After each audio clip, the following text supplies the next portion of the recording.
On the screen, Bible Alive, the Gospel According to John, Poetry and Word.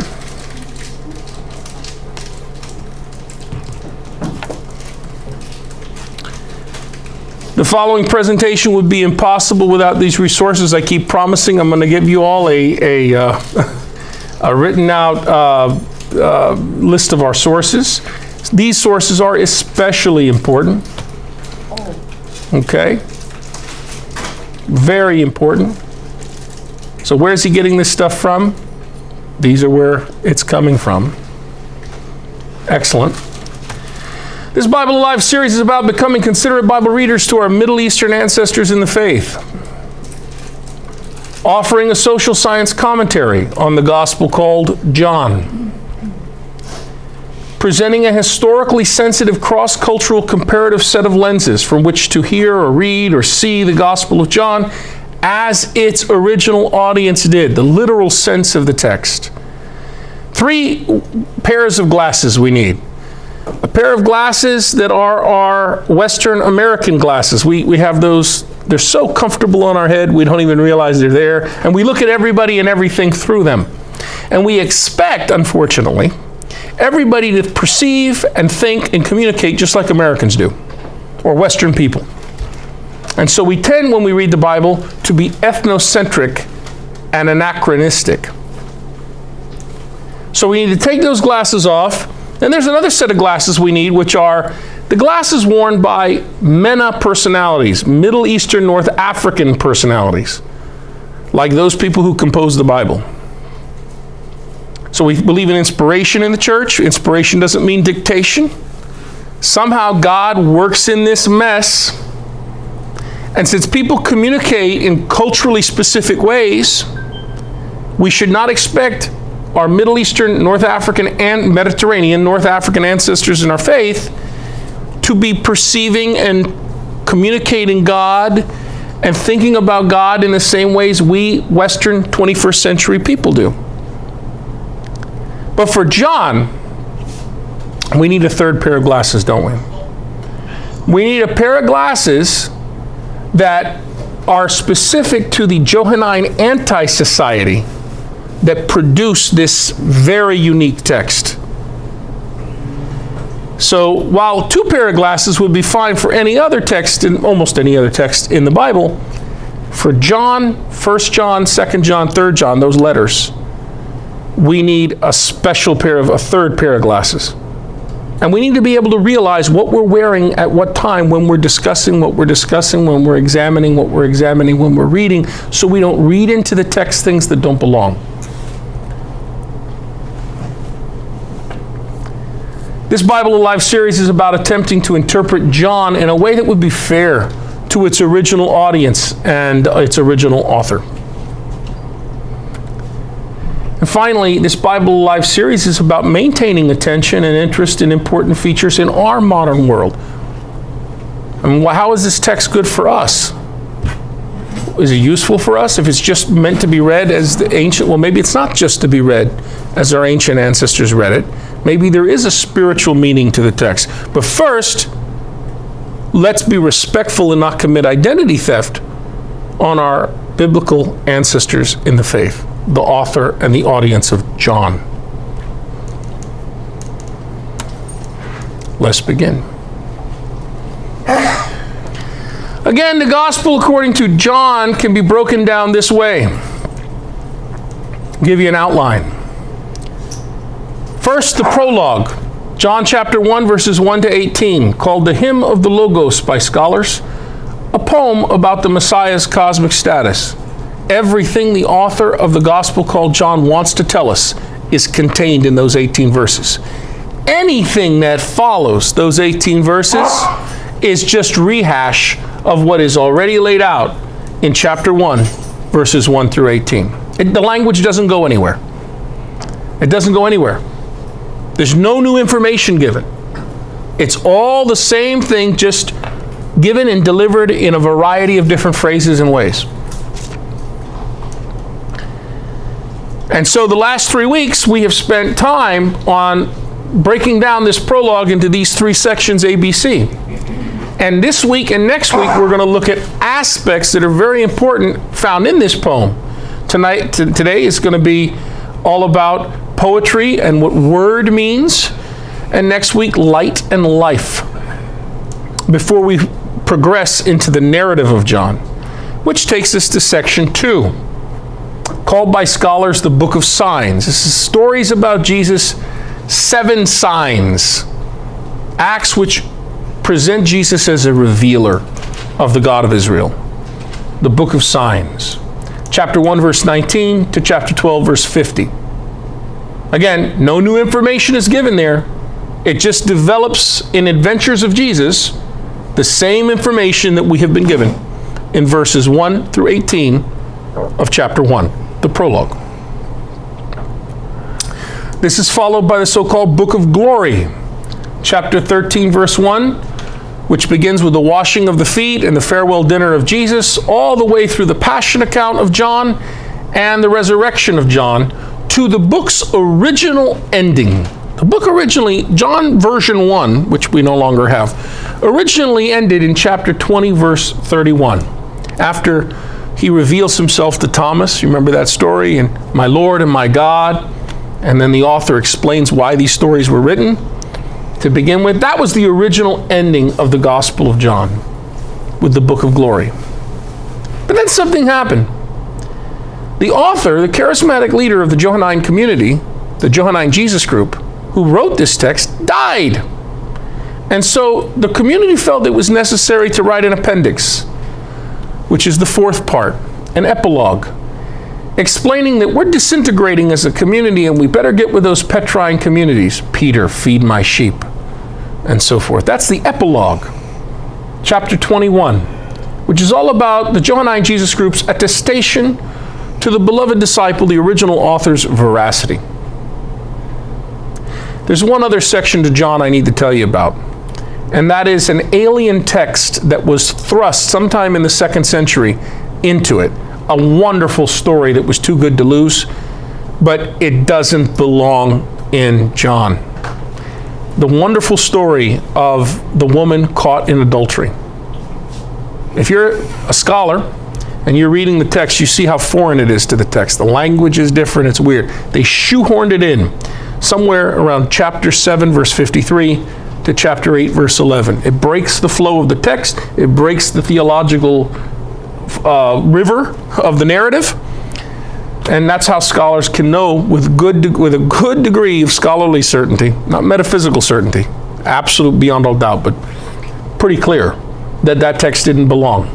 So the last thing we're going to cover in these weeks of study is that story, and it's a wonderful story. It's a great story. Couldn't be lost, but it was shoved into John.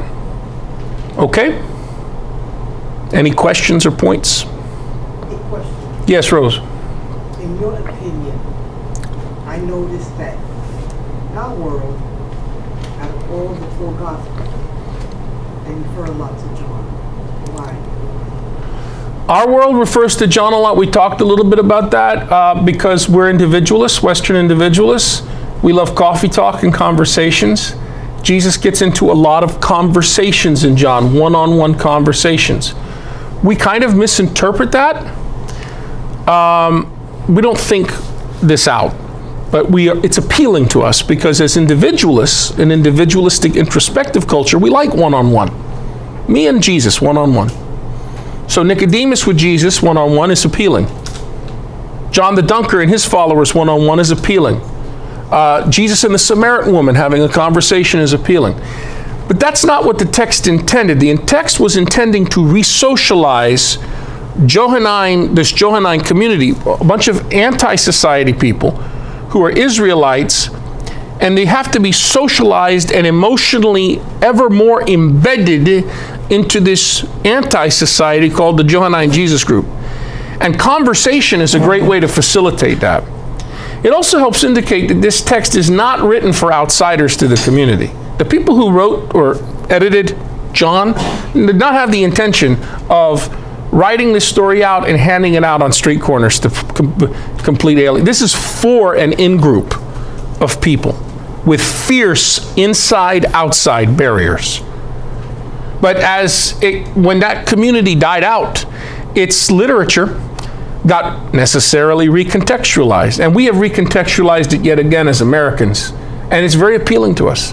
Jesus goes on long-winded discourses. Look how appealing it would be to me. I'm going into a long-winded discourse right now. It started off as an exchange. So it's appealing to Americans for a variety of reasons that appeal to our cultural values of individualism. Why did the church say this is the fault?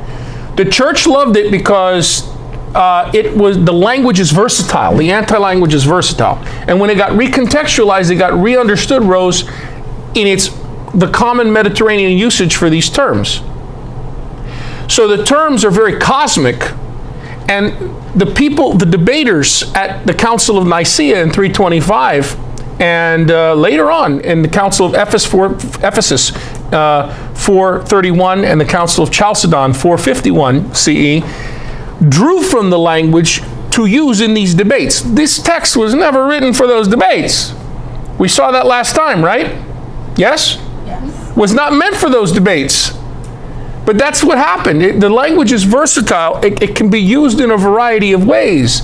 And so originally it was about how Jesus and the Jesus group, the Johannine Jesus group, relate to the God of Israel, their patron, their father, like the Godfather. And Jesus is like the Tom Hagen that gets you in the door on the day that the Don's daughter is to be married. That's very Mediterranean. But in the 4th century, 5th century, it was put to work to address metaphysical questions of who Jesus is, what Jesus is. That wasn't the original intention of the author and the original community. They would never have read it like that.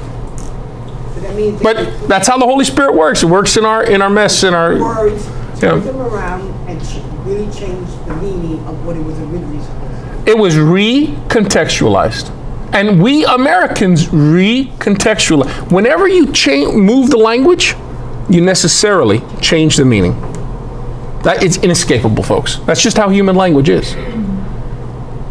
And if we say we believe in inspiration, God's inspiration doesn't magically envelope words and language and prevent that from happening. So God's love is messy. That's okay. If they didn't change the words around, would this have been still chosen as the fourth gospel? If they didn't change the words around, in other words, they have to change the words around. You put this text in the hand, if I give this text to 100 different people in 100 different cultural contexts, it will necessarily be changed around. Whether they like it or don't like it. You can put a room of American atheists in here. Their American core cultural values will do the same thing as a bunch of American Catholics. They'll just reject. Some of this is poppycock, but they'll still read it according to American cultural values. Culture runs very strong. It shapes what we can perceive and how we perceive, what we can think about, how we can interpret, and how we can communicate. It colors that interpretation. And necessarily recontextualization happens. So that one of the things we're doing in this class is respecting the church's teaching that there is a literal sense to all the texts of the Bible, including John, including the text we call John.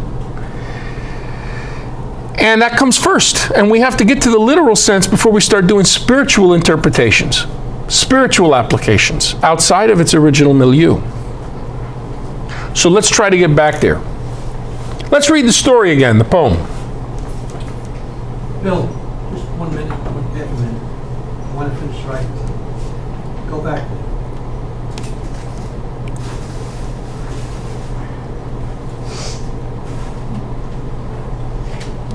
Joe, what if I was to give you a photograph of this? Would that be good? Yes. I'll do that. Let's do that. Online, this is online. Okay, John chapter 1, verses 1 to 18. In the beginning was the Word, and the Word was turned toward God, and what God was, the Word also was. He was in the beginning with God. All things were made through him, and without him nothing was made. What took place in him was life, and the life was the light of humankind. The light shines in the darkness, and the darkness has not overcome it. Sounds as if we're doing last week's work. say the same things we did before, right? We're going over a whole bunch of material that we have to look at in different ways. This is the text of John. I'm reading it again because, yeah. There are new people here today. There are also, we're going to be going over this text and going over this text and going over this text, and we have not exhausted what we have to learn in the text. Okay? Just a word for, it's a very good thing you bring up there, Lima. Let's look at it like this. If you come to Bible Live, you know this isn't just a passive thing. This is not a show. So we watch a show. Okay, I see the show. I see the details of the show. All right. Now I've seen the show. Okay, why are you going back over that again? Well, there's aspects to this that we still need to cover that we haven't got yet. So we went through the different parts of the text, but there are 4 aspects we need to really talk about. We need to talk about word. We need to talk about poetry. What exactly is poetry in the first century? And how does that apply to John chapter 1, verses 1 to 18? Before we leave that text and move forward. Light, what does that mean to first century Mediterraneans, and specifically the Johannine Jesus group? And life, what does that mean to first century Mediterraneans and the Johannine Jesus group? That's why we're going to still be on this text. You're going to see these slides again and again and again because we have to. We're reading, that's the slides of the story. Okay? All right. There was a man sent from God whose name was John. He came for testimony, to bear witness to the light, that all might believe through him. He was not the light, but came to bear witness to the light.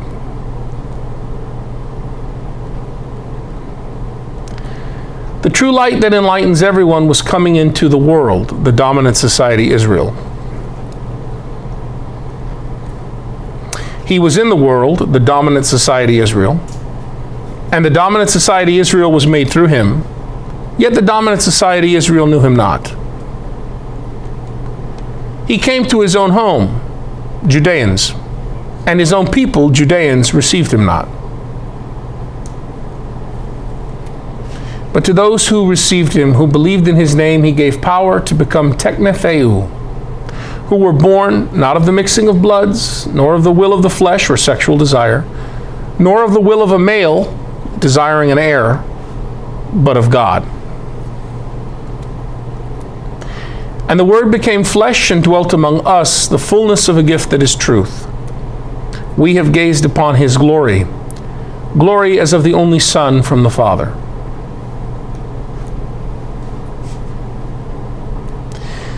John bore witness to him and cried, "This was he of whom I said, he who comes after me ranks before me, for he was before me." And from his fullness have we all received a gift in place of a gift. For the law was given through Moses. The gift that is the truth came through Jesus Christ.